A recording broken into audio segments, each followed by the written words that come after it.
तुझे बर्दाश्त कर रही हूँ। गोविंदा का ज़माना चला गया है।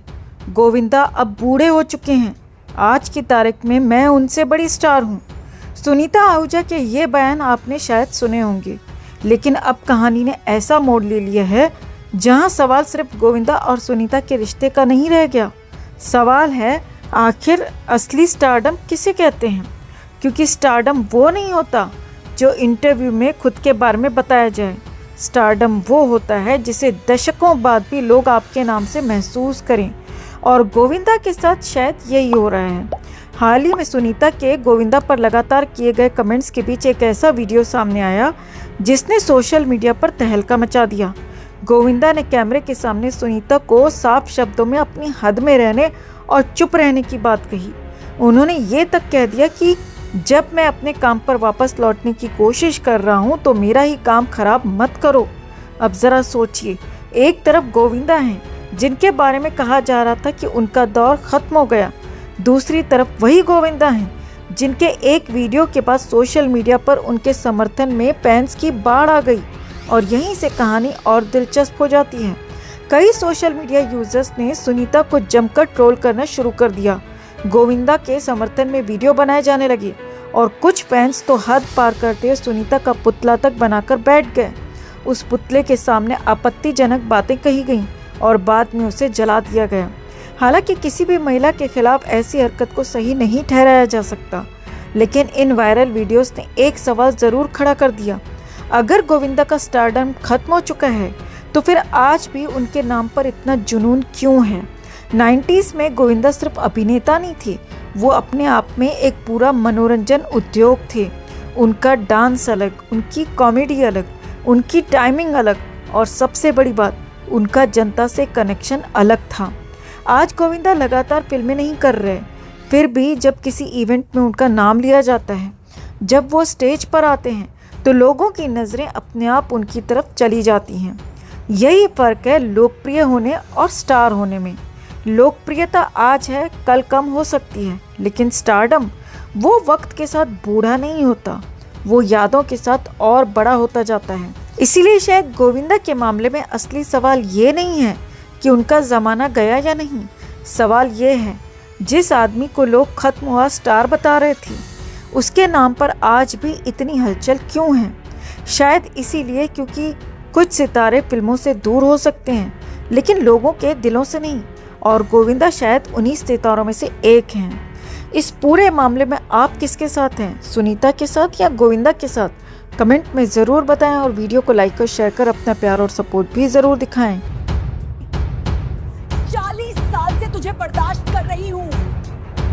तू बाप है कि क्या है?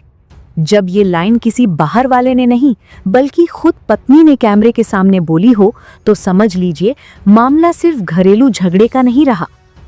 एक वक्त था जब गोविंदा अपनी पत्नी सुनीता के साथ शोज में नजर आते थे। गोविंदा कम बोलने वाले, बहुत संभल कर बात रखने वाले, और सुनीता बेबाक, बिंदास, बिना किसी डर के सच कहने वाली। लोग इस कॉन्ट्रास्ट को पसंद करते थे। सुनीता की बेबाकी ही उनकी पहचान बन गई थी, लेकिन आज तस्वीर बिल्कुल बदल चुकी है।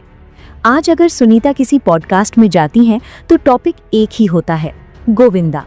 और बात सिर्फ गोविंदा की नहीं होती, बल्कि गोविंदा की खुली क्लास लगाई जाती है। सवाल उठता है, क्या सुनीता खुद ये सब कहना चाहती हैं, या फिर पॉडकास्ट करने वाले जानते हैं कि अगर गोविंदा का नाम आ गया तो व्यूज भी आएंगे और टाइटल भी मिल जाएगा? ये तो हम पक्के तौर पर नहीं कह सकते, लेकिन हकीकत यही है कि आज सुनीता का हर इंटरव्यू गोविंदा कंट्रोवर्सी बन चुका है।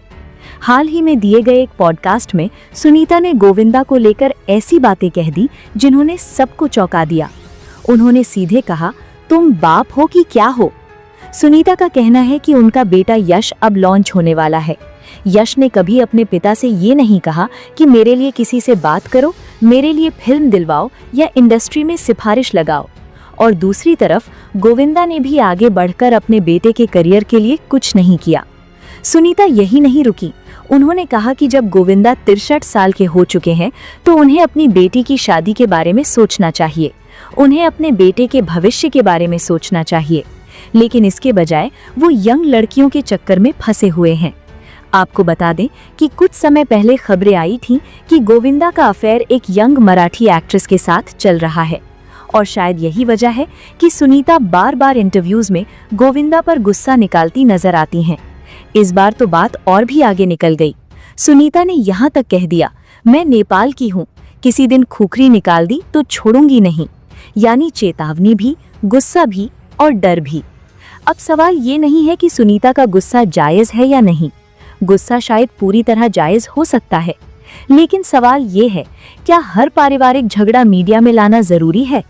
पहले कृष्णा कपिल शर्मा शो में गोविंदा को लेकर तंज कसते थे, वो सिलसिला बंद हुआ। अब वही काम खुद पत्नी कर रही हैं। और जब घर वाले चुप होते हैं तो इंडस्ट्री के कुछ पुराने लोग आगे आ जाते हैं। कोई कहता है गोविंदा बहुत लेट आते हैं, कोई कहता है वो बहुत ज्यादा सुपरस्टिशियस हैं। कुल मिलाकर गोविंदा का नाम आज भी चलता है, चाहे पॉजिटिव में लो या फिर नेगेटिव में। लेकिन असली सवाल यही है, क्या गोविंदा सच में गलत है या फिर उनकी निजी जिंदगी को जरूरत से ज्यादा उछाला जा रहा है? आप क्या मानते हैं? कमेंट में हाँ या ना या सही गलत लिखकर अपनी राय जरूर रखें और वीडियो को लाइक और शेयर कर अपना प्यार और सपोर्ट भी जरूर दिखाएं। क्या आपने कभी महसूस किया है कि आपने अपना सब कुछ दे दिया फिर भी आपको बाहर ही खड़ा रखा गया? क्या आपने कभी देखा है कि लोग आपकी मेहनत इस्तेमाल करते हैं लेकिन आपके सच से डर जाते हैं? अगर हाँ, तो ये कहानी सिर्फ कंगना रनौत की नहीं है। ये हर उस इंसान की कहानी है जो सिस्टम के अंदर रहकर भी कभी अपना नहीं बन पाया, क्योंकि बॉलीवुड में एक आउटसाइडर हमेशा आउटसाइडर ही रहता है। आप कितने भी बड़े बन जाएं, आपके पास कितने भी अवार्ड क्यों ना हो, जब तक आप सवाल नहीं पूछते तब तक आप ठीक हैं। लेकिन जिस दिन आपने बोला उसी दिन आप प्रॉब्लम बन जाते हैं। और कंगना रनौत ने सिर्फ बोला नहीं, उन्होंने सीधे सिस्टम की आंखों में आंख डालकर सवाल किया। 4 national award, highest paid actress, बिना किसी फिल्मी खानदान के अपने दम पर बनाई हुई पहचान। लेकिन फिर भी जैसे ही कंगना ने नेपोटिज्म, पावर लॉबी और इंडस्ट्री की गंदी प्रैक्टिसेस पर बात की, दरवाजे बंद होने लगे, पार्टियों से नाम कटने लगा, फिल्में हाथ से निकलने लगी, ब्रांड डील्स कैंसिल हो गई। ये कोइंसिडेंस नहीं था, ये पैटर्न था। और अब जो खुलासा सामने आया है वो इस पैटर्न को और ज्यादा डरावना बनाता है, क्योंकि अब बात सिर्फ एक्ट्रेस और डायरेक्टर्स की नहीं है। अब सवाल उठता है, क्या म्यूजिक इंडस्ट्री भी आइडियोलॉजी के हिसाब से काम करती है? क्या डिजाइनर्स भी गैंग बनाते हैं? और यहीं से कहानी लेती है एक खतरनाक मोड़। कुछ समय पहले AR रहमान ने कहा था कि इंडस्ट्री में पावर अब क्रिएटिव लोगों के हाथ में नहीं है। उन्होंने कहा, पिछले 6-7 सालों से उन्हें ढंग का काम नहीं मिल रहा और इंडस्ट्री में कम्युनल चीजें बहुत ज्यादा हो रही हैं। इस बयान के बाद AR रहमान को बैकलैश झेलना पड़ा, उन्हें सफाई देनी पड़ी, माफी तक मांगनी पड़ी। लेकिन इसी बीच कंगना रनौत ने एक चौंकाने वाला सच सामने रखा। कंगना का कहना है कि उन्होंने अपनी फिल्म इमरजेंसी के दौरान AR रहमान से मिलने की कोशिश की थी। वो चाहती थी कि अपनी कहानी उन्हें नरेट करें, उनके साथ काम करें, लेकिन AR रहमान ने मिलने से ही मना कर दिया। बाद में कंगना को पता चला कि इमरजेंसी उन्हें एक प्रोपेगेंडा फिल्म लग रही थी।